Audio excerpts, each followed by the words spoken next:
Francisco de Tarrega was born November 21, 1852, in Villarreal, Spain. He studied guitar with Manuel Gonzalez and piano with Eugenio Ruiz. In 1874, Tarrega began studies in harmony and piano at the Madrid Conservatory of Music, where he won awards for his studies the following year.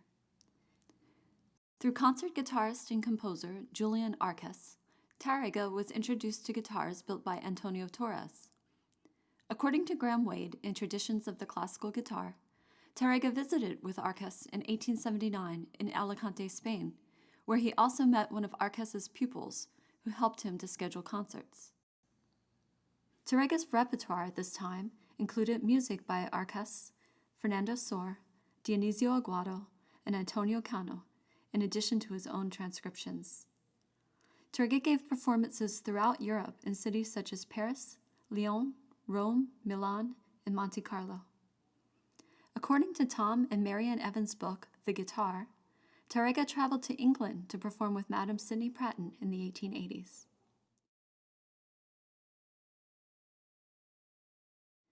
One of Tarrega's concerts in Paris was presided over by French writer Victor Hugo, and a concert in Barcelona was held in collaboration with Isaac Albéniz. Tarrega's circle of friends included Albéniz, Enrique Granados, and Joachim Malatz.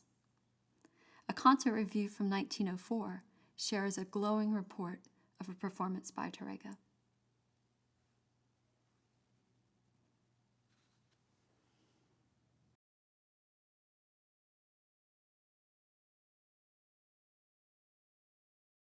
With his skills on piano and guitar, Tarrega wrote many transcriptions from keyboard, orchestra, opera, and chamber music literature. These included works by Albéniz, Frédéric Chopin, Ludwig van Beethoven, and even Richard Wagner. The practice of including transcriptions of non-guitar works in concert programs became a standard practice for generations following. Tarrega's original compositions are among the instrument's most beloved works, and are played by amateurs and concert artists alike. Many are short character pieces, keeping with romantic sensibilities and calling for sensitive lyrical playing, as well as the use of rubato.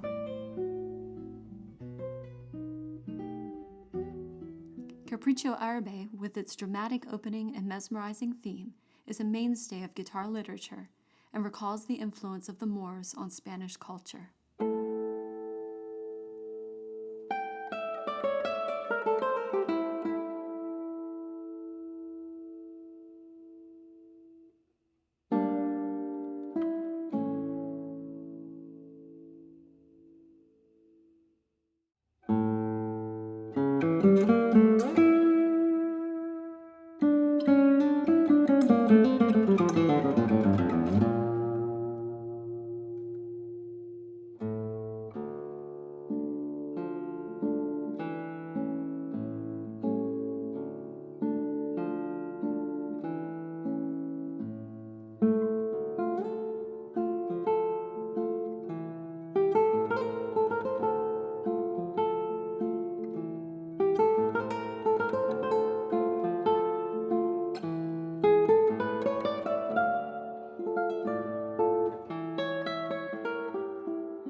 Recuerdos, or Memories of the Alhambra, is an iconic work utilizing tremolo, a technique in which a note is repeated rapidly, creating the effect of a sustained melody. The work transports listeners to Granada to such an extent that one is unsure if the quivering string is that of the guitar or the heart. This composition has been repeatedly noted as the work that lures and lulls listeners into the world of the classical guitar.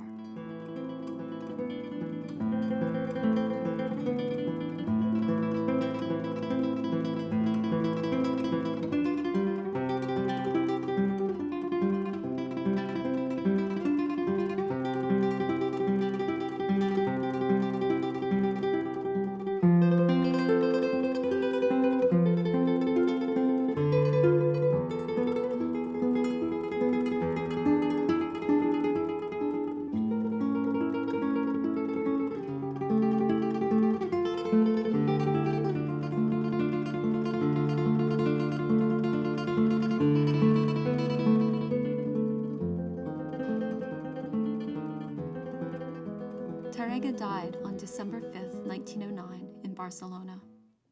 His music and teaching was carried on by his pupils, who included Emilio Pujol, Miguel Llobet, Josefina Robledo, and Daniel Fortea. His legacy included technical aspects of playing, such as supporting the guitar on the left leg. He promoted the use of rest stroke, playing glissandi. He would finger melodies along a single string to create cello-like or singing tones. And he would voice chords in higher positions while incorporating open treble strings. These changes in technique coincided with and were brought about by Antonio Torres' innovations to guitar construction. Don Antonio de Torres Jurado was born near Almeria, Spain in 1817 and died in 1892. He is one of the most influential luthiers in the history of the guitar. Julian Arcas was one of Torres' first famous clients. Arcas shared concerns with him regarding guitars of the time and encouraged Torres to pursue luthiery as a vocation. Tarrega, hearing Arcas perform on a Torres guitar, sought out the luthier himself. Tarrega played one of Torres' guitars for 20 years and played 3 Torres guitars during his career. Torres ingeniously brought together and refined aspects of guitar making, creating a model that was the basis for the modern classical guitar. Torres increased the size of the guitar's body. He standardized certain practices, such as 65 centimeters being the vibrating string length, the design of the fretboard, use of a separate saddle, using machine tuners. He limited decoration to that of the rosette, and he refined a system of fan bracing and used thinner soundboards. Hi, my name is Luis Fernandez de Cordoba, and I'm a guitar maker here in Alexandria, Virginia. One of my main influences for the building of the classical and flamenco guitar has to be Antonio Torres, because he basically turned the guitar from, in the Romantic era, what was basically a small-bodied guitar such as this one, with a very slim profile, to a more robust, bigger profile such as this one. And this is actually a smaller of the Torres designs. This is actually a replica of a guitar that he made in the year 1864 for Tarrega. These designs became the foremost and preferred guitar sound for the new up-and-coming guitar players. Llobet and Andres Segovia all used these guitars that were either made by Antonio de Torres or patterned after the guitars that were made by Antonio de Torres, made in Madrid by makers such as Manuel Ramirez. And as you can see, the main differences are the slimmer profile of the Romantic guitar. This is actually quite an older kind of Romantic guitar that doesn't even have a fingerboard. You know, it does have a fingerboard, but it's actually flush with the top. Antonio Torres used a thicker fingerboard that was mounted on top of the top, you know, on top of the neck and on top of the top, although he didn't invent that. He made the proportions a little larger, and he also brought to the forefront the fan bracing that became probably the most copied design in guitar building, which is the 5 or 7 kind of kite-shaped fan bracing, which looks a little like this. It was a more potent sound. It was a sound that had definitely more bass register than the Romantic guitar that was being used previously in Europe, and that was usually a guitar made in France or Vienna.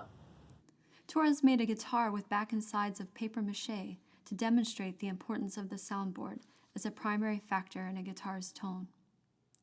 Torres also invented the tournevis, a metal cylinder that fits into the sound hole and extends into the body of the guitar for the purpose of increasing projection.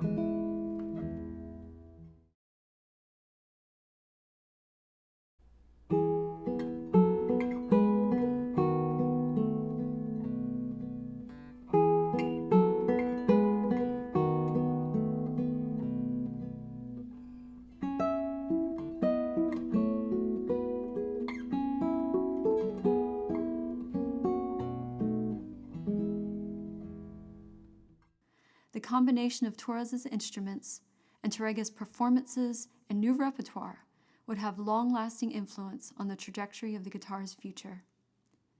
Awareness of Torres's work was further spread by Tarrega's pupils, such as Miguel Llobet, who toured and recorded with Torres's guitars, and a Torres guitar owned by Tarrega eventually became the possession of Argentine guitarist Maria Luisa Anido.